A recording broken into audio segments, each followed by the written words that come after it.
Assalaamualaikum friends, welcome to my channel.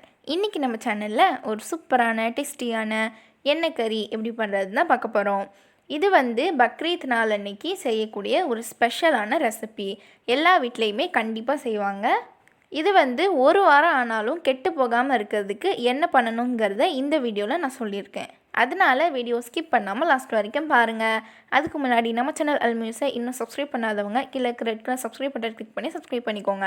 அப்படியே பக்கத்தில் இருக்க பெல் ஐகானை கிளிக் பண்ணி ஆல்ங்க ஆப்ஷனை செலக்ட் பண்ணி வச்சுக்கோங்க. அப்போ தான் நான் போடுற வீடியோட நோட்டிஃபிகேஷன் உங்களுக்கு உடனே வரும். சரி வாங்க ஃப்ரெண்ட்ஸ், இப்போ நம்ம வீடியோக்குள்ளே போகலாம். நான் இன்றைக்கி 3/4 கிலோ எலும்பில்லாத மட்டன் எடுத்திருக்கேன். இதுக்கு எலும்பில்லாத மட்டன் தான் பயன்படுத்தணும். இந்த ரெசிப்பியை பக்ரீத் அன்னைக்கு செய்யும்போது கொஞ்சம் முரடான மட்டன் தான் அவங்க பயன்படுத்துவாங்க. அதுதான் இந்த ரெசிபிக்கு சரியாக வரும். அதனால் கடையில் வாங்கும்போது கொஞ்சம் முரடான கறியாக வாங்கிக்கோங்க. இதை இந்த மாதிரி சின்ன சின்ன துண்டுகளாக வெட்டி வச்சுக்கோங்க. மட்டனை நல்லா கழுவிட்டு ஒரு ஸ்ட்ரெயினரில் 2 மணி நேரத்துக்கு வடிகட்டிடுங்க. ஒரு சொட்டு கூட தண்ணி இருக்கக்கூடாது. அப்போ தான் இந்த ரெசிபிக்கு சரியாக இருக்கும். 3/4 கிலோ மட்டனுக்கு 40லேருந்து 50 கிராம் காஞ்ச மிளகாய் சரியாக இருக்கும். இதுக்கு ஆந்திரா காஞ்ச மிளகாய் எடுத்துக்கோங்க. அதுதான் நல்ல டேஸ்டியாகவும் காரமாகவும் இருக்கும். இந்த ரெசிபி கொஞ்சம் காரமாக செஞ்சால் தான் நல்லாயிருக்கும். இதை காம்பை எடுத்துட்டு இந்த மாதிரி பாதியாக பிச்சு வச்சுக்கோங்க. முதல்ல ஒரு குக்கரில் 400 ml நல்லெண்ணெய். இதுக்கு நல்லெண்ணெய் தான் பயன்படுத்தணும். அப்போ தான் நல்ல டேஸ்டியாக இருக்கும். எண்ணெய் நல்லா சூடானதுக்கப்புறமா நம்ம எடுத்து வச்சுருந்த மிளகாய் வத்தலை சேர்த்துருங்க.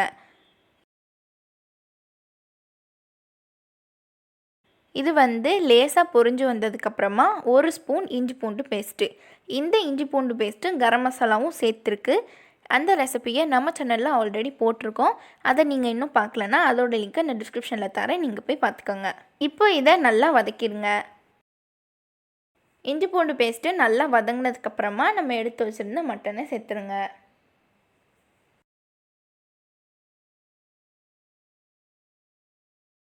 இப்போ இதுக்கு தேவையான அளவுக்கு உப்பு சேர்த்துட்டு நல்லா மிக்ஸ் பண்ணிடுங்க. இந்த ரெசிபிக்கு தண்ணி சேர்க்கக்கூடாது. தண்ணி சேர்த்தோன்னா இது சீக்கிரமாக கெட்டு போயிடும். அதே நேரம் வெங்காயமும் தக்காளியும் இதுக்கு பயன்படுத்தக்கூடாது. அப்படி பயன்படுத்தி செஞ்சோன்னாலும் இது கெட்டு போயிடும். வெங்காயம் தக்காளிலாம் சேர்க்கலைன்னா டேஸ்ட்டு வராதான்லாம் யோசிக்காதீங்க. இதுக்கு அது சேர்க்கலனாலும் நல்ல சூப்பரான டேஸ்ட்டில் இருக்கும். கொஞ்ச நேரத்தில் இந்த மட்டன்லேருந்து தண்ணி வரும். அதுலேயே இந்த மட்டன் சூப்பராக வெந்துடும். மட்டன்லேருந்து தண்ணி வெளியே வர்ற வரைக்கும் இது மூடி போட்டுடலாம். இப்போ பாருங்கள், மட்டன்லேருந்து தண்ணி வெளியே வந்திருக்கு. இப்போ குக்கரை மூடிட்டு விசில் போட்டுட்டு ஒரு 2லேருந்து 3 விசிலுக்கு நல்லா வேக வச்சுருங்க.